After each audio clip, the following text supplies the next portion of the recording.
Welcome to Essential Libertarianism, selected readings from Voluntaryist.com. Essential Libertarianism is voluntarism.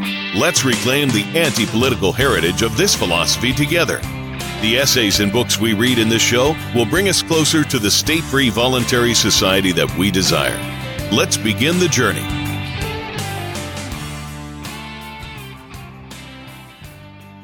Why I Write and Publish The Voluntaryist by Carl Watner, number 93, August 1998. As I compose this article, I have only a few more issues of The Voluntaryist to write and publish before I reach number 100. Once completed, that effort will have spanned nearly 17 years of my life. During that time, I've been imprisoned for 40 days on a federal civil contempt charge, 1982, married Julie, 1986, witnessed the home births of our 4 children, operated 2 businesses here in South Carolina, one of them a feed mill I've been running since my marriage, the other a retail tire store and service center I took over in early 1997. Have been responsible for the building of our family's house and participate in the homeschooling of all of our children. Although The Voluntaryist has been an important and constant part of my life all this time, the first article that I wrote and published preceded The Voluntaryist by nearly a decade.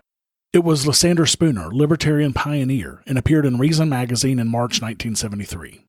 As I reflect upon my writing career, I recall one of my very first self-published monographs, Towards a Theory of Proprietary Justice.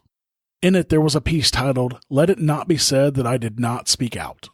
There's obviously something in my mental, spiritual, physical constitution that needs a publishing outlet. It is important to me to set forth my ideas, especially when they are so very different from the vast majority of people that I associate with most of the time. If everyone seems to be headed towards a precipice, they need to be warned. If I am pushed and shoved along with them, even if I am powerless to stop the crowd, it is important to me and my integrity that some records be left of my resistance and of my recognition that we are headed towards danger. Let It Not Be Said That I Did Not Speak Out was published in 1976 and appears now in the pages of The Voluntaryist for the first time. Quote, when the individuals living under the jurisdiction of the United States government awake to political reality, they're going to find themselves living in government bondage. Every act of government brings us closer to this reality. The only logical future is to expect life in a socialized state. Henceforth, to be a citizen will mean to be a slave. To speak the truth without fear is the only resistance I am bound to display. To disseminate without reserve all the principles with which I am acquainted, and to do so on every occasion with the most persevering constancy, so that my acquiescence to injustice will not be assumed, is my self-assumed obligation. The honest among us realize that the resort to coercion is a tacit confession of imbecility. If he who employs force against me could mold me to his purposes by argument, no doubt he would. The alternative is then simply living by the libertarian principle that no person or group of people is entitled to resort to violence or its threat in order to achieve their ends.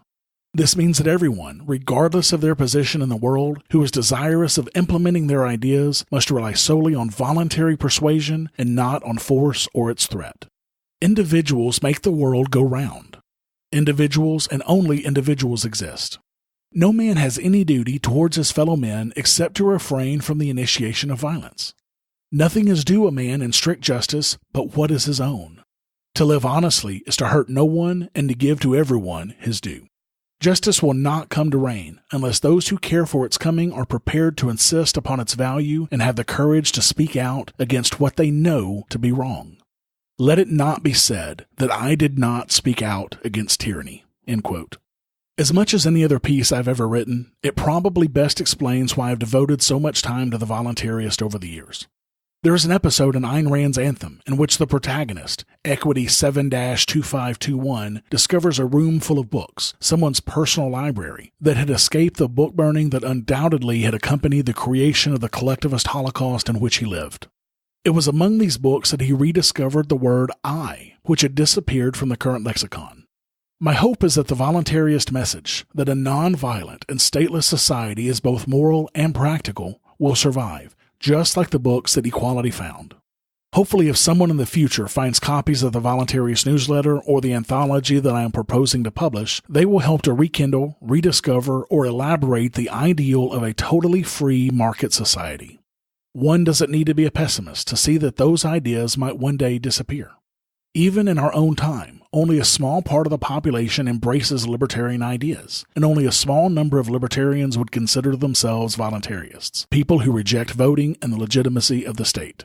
Even the individualism of several centuries of American history is in danger of being obliterated by state propaganda. With luck, the voluntarist will play some small part in preserving a record of those times in history when men were free to act without state interference, and were self-confident enough to know that the state possesses no magical powers. May knowledge and wisdom come to those who read the Voluntarist. Long live voluntarist ideas. Thank you for listening to Essential Libertarianism. You can check out the archives of all of our episodes at essentiallibertarianism.com.